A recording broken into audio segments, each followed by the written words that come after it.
You ever notice how everyone's suddenly so busy? Like absurdly busy? Ask someone how they're doing and they hit you with, "Oh my God, so swamped right now." Cool. But here's the weird part. A lot of us aren't actually accomplishing anything meaningful. We're just filling time.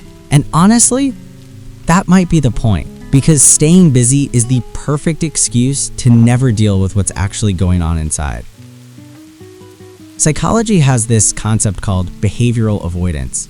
It's when you dodge uncomfortable emotions by staying distracted. And here's the kicker. Your brain doesn't care if you're distracted by Netflix or spreadsheets.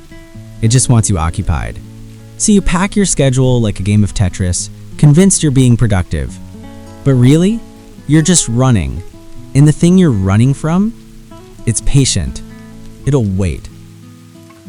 Let's talk about the productivity trap. Society loves a hustler, right? We worship people who work 80-hour weeks and drink coffee like it's a personality trait. But there's a shadow side to all that hustle. When your identity becomes your output, rest feels like failure. Sitting still feels dangerous. So you keep moving. Not because you want to. Because stopping means facing yourself. And that's terrifying. Here's a question that might sting a little. When was the last time you were genuinely bored, like actually had nothing to do, and just sat with it? If you can't remember, that's a red flag. Boredom is where creativity lives. It's where you process emotions. It's where you figure out who you are. But we've turned boredom into the enemy. We grab our phones the second things get quiet. There's this thing called existential avoidance. Basically, we fill our lives with noise so we don't have to confront the big questions. Am I happy? Am I living authentically? What actually matters to me? These questions are uncomfortable. They don't have easy answers. So instead, we schedule another meeting. We binge another show. We scroll another feed. Anything to avoid sitting in that discomfort. But discomfort? That's where growth happens. Let's get real about emotional numbing. When you're constantly busy, you don't have time to feel things. Sadness? Bury it in tasks. Loneliness? Schedule more plans. Anxiety? Just work harder. It's like putting a band-aid on a broken bone. Sure, you've covered it up, but it's still broken. And eventually, that bone's gonna demand attention.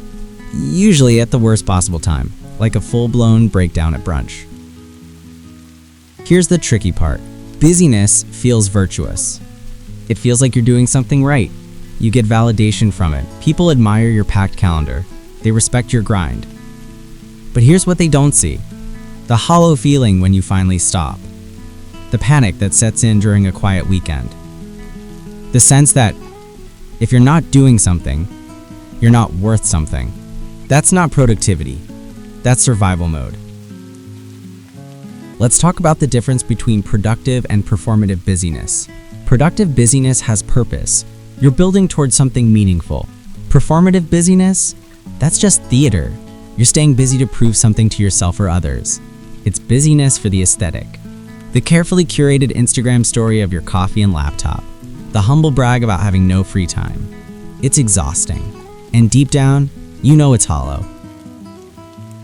Here's a wild idea. What if your worth isn't tied to your productivity? What if you could just exist without earning it? Sounds simple, but for a lot of us, it's revolutionary. We've internalized this belief that rest is lazy, that downtime is wasted time. But your body isn't a machine. Your mind isn't a productivity app. You're a human being, not a human doing. Let that sink in. Let's dig into why sitting still feels so uncomfortable.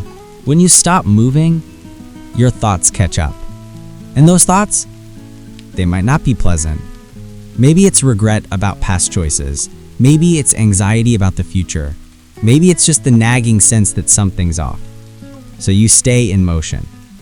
Because motion feels like progress. But really, you're just outrunning yourself. And spoiler alert, you can't outrun you. There's this concept called the hedonic treadmill. Basically, you keep chasing the next thing, convinced it'll make you happy. The next promotion, the next project, the next achievement. But the goalposts keep moving. You never actually arrive. And that's by design. Because if you arrived, you'd have to stop and evaluate whether you're actually happy. So you keep running. The treadmill keeps spinning. Nothing changes. Here's the brutal truth. Busyness is socially acceptable avoidance. Nobody judges you for being too busy. In fact, they admire it. But if you said, I'm avoiding my feelings by overscheduling my life, people would suggest therapy, which honestly might be the move. Because at some point you have to ask yourself, am I building a life or am I just filling time until I die? Heavy, but necessary. Let's talk about what happens when you finally slow down. At first, it's uncomfortable, maybe even painful. You might feel anxious, restless, like you're doing something wrong. That's withdrawal. Your brain's so used to the dopamine hits from constant stimulation that rest feels foreign. But if you push through that discomfort, you start to hear yourself again, your real thoughts, your real feelings, your actual desires. It's like meeting yourself for the first time. Here's a diagnostic test. Look at your calendar. Now ask yourself, if I removed everything that's an obligation or distraction, what's left? What do I actually want to do? For a lot of people, the answer is terrifying. Because there's nothing there. They've become so disconnected from their own desires that they don't even know what they want anymore. They only know what they should want. That's a crisis. Let's get into the psychology of substitution. When you can't face the real problem, you substitute it with something manageable. Can't fix your relationship? Reorganize your closet. Can't process grief? Launch a side hustle. Can't deal with existential dread? Optimize your morning routine. It's all displacement. You're pouring energy into things that feel productive, but don't address the core issue. It's like rearranging deck chairs on the Titanic. Here's the paradox. The busier you are, the less present you become. You're physically there, but mentally somewhere else. Always thinking about the next thing, the next task, the next obligation. You miss moments. You miss connections. You miss life.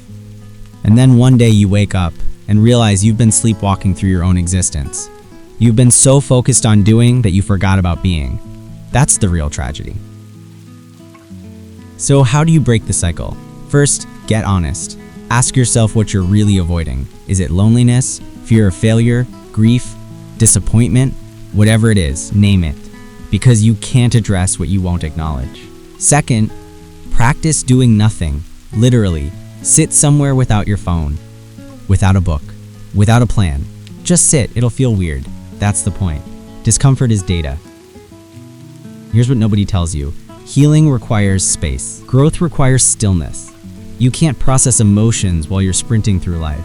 You need margin. Time to think, time to feel, time to just exist without a purpose. And yes, that might mean disappointing people, saying no, creating boundaries. But here's the thing. You can't pour from an empty cup. And your cup?